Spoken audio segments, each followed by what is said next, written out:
TV 999 news కి స్వాగతం.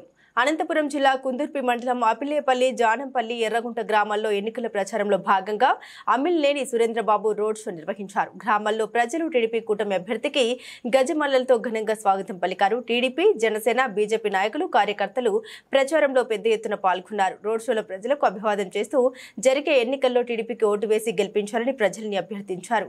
ఈ సందర్భంగా అమ్మిలేని మాట్లాడుతూ ఈ ప్రాంత ప్రజలకు పరిశ్రమలు తీసుకొచ్చి అభివృద్ధి చేస్తారని, సాగునీరు, తాగునీరు ఖచ్చితంగా ఇస్తామని అమ్మిలేని సురేంద్రబాబు తెలిపారు. అదేవిధంగా విద్యుత్ సబ్స్టేషన్, వ్యవసాయ అనుబంధ రైతులకు, పాడి పరిశ్రమలకు 50% సబ్సిడీ ఇచ్చి రైతాంగాన్ని ఆదుకుంటామన్నారు. గత వైసీపీ పరిపాలన అవినీతి చేసి ఓట్లు అడుగుతున్నారని ఎద్దేవా చేశారు. ఎంపీ, ఎమ్మెల్యే అభ్యర్థుల్ని భారీ మెజార్టీతో గెలిపించుకోవాలని ప్రజల్ని అభ్యర్థించారు.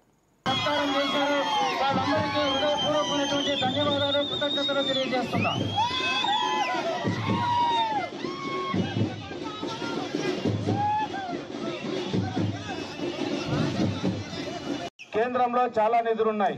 అది మనం డైరెక్ట్ గా కేంద్రం నుంచి కూడా నిధులు తీసుకోవచ్చు. మీరు 1 లక్ష రూపాయలు మనం లోన్ శాంక్షన్ చేసుకుంటే 50,000 రూపాయలు సబ్సిడీ పోతుంది. 50,000 రూపాయలు మీరు కట్టాల్సిన పరిస్థితి ఉంటుంది. అది బ్యాంకుల్లో ఇప్పించే ఏర్పాటు నేను చేస్తా. ఖచ్చితంగా మీ అందరూ కూడా జీవనాధారం ఉండేటట్టు చేస్తానని సభాముఖంగా తెలియజేస్తున్నా.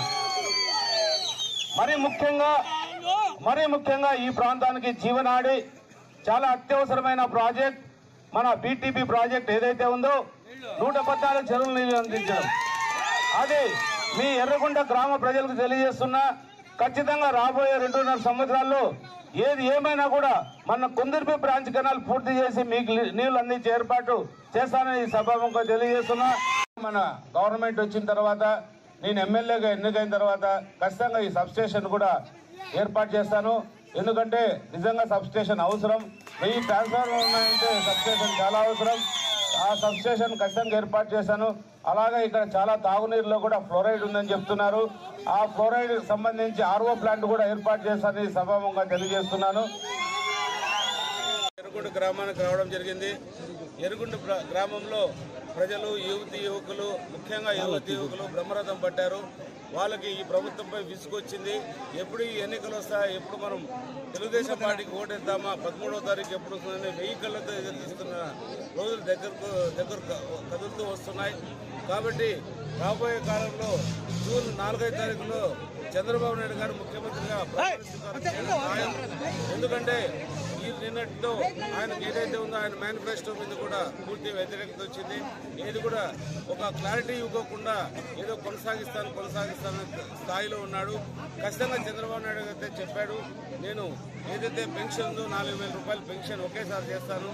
అలాగే ఇంట్లో చదువుకునే వాళ్ళు ఉంటే 5 ఎకరాలు ఆయన పెట్టాడు. చంద్రబాబు నాయుడు 10 ఎకరాలు అయినా కూడా నేను ఇంట్లో 2 ముగ్గురున్నా కూడా వాళ్ళకి ఫీజు రీయింబర్స్మెంట్ ఇవ్వడం జరుగుతుందని, అలాగే నిరుద్యోగులు కూడా ప్రతి రైతుకు కూడా 20,000 ఇస్తానని చెప్పాడు చంద్రబాబు నాయుడు. చాలా స్కీమ్స్ చెప్పాడు. మహిళలకు ముఖ్యంగా ఉచిత బస్ సౌకర్యం కావచ్చు, లేకపోతే 3 గ్యాస్ సిలిండర్లు కావచ్చు, లేకపోతే 1500 ఏదైతే ఉందో వాళ్ళకు కావచ్చు. ముఖ్యంగా బీసీ కులస్తులకు ఏదైతే ఉందో 50 ఏళ్ళ పైబడిన వాళ్ళకు కూడా సపరేట్ ఒక స్కీమ్ కూడా ఆయన చెప్పడం జరిగింది. కాబట్టి మనం నా అంచనా అయితే నిన్న దాకా ఒకటి ఉంటుంది. నిన్న తర్వాత ఆయన ఎప్పుడైతే మేనిఫెస్టో ఇచ్చిన తర్వాత ఖచ్చితంగా 150 స్థానాలు అయితే మన కూటమి అభ్యర్థులు గెలవబోతున్నారు. పూర్తి నమ్మకం నాకు వచ్చింది. ఖచ్చితంగా గెలుస్తున్నారు.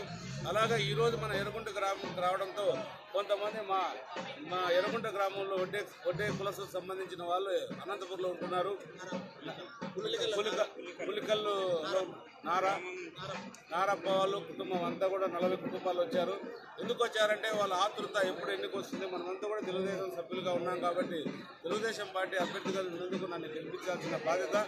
అలాగే ఎంపీ అభ్యర్థిగా ఉన్న పోయ్ అంబికా లక్ష్మణ్ కూడా వాళ్ళందరూ కూడా 2 ఓట్లు కూడా తెలుగుదేశం వైపు వేస్తామని ఖచ్చితంగా ఉన్నారు. ఒక నిర్ణయానికి వచ్చారు. 2 ఓట్లు కూడా తెలుగుదేశం పార్టీ అభ్యర్థులకే వేస్తామని చెప్పడం జరిగింది. కాబట్టి అత్యధిక మెజార్టీతో ఇద్దరు కూడా గెలవబోతున్నాం. గెలిచిన తర్వాత కూడా ప్రజల సేవలోనే ఉంటాం. ప్రజలు ఏదైతే నమ్మకంగా మమ్మల్ని చేస్తున్నారో ఆ నమ్మకాన్ని ఖచ్చితంగా కొనసాగిస్తారని మీ ద్వారా తెలియజేస్తున్నాం.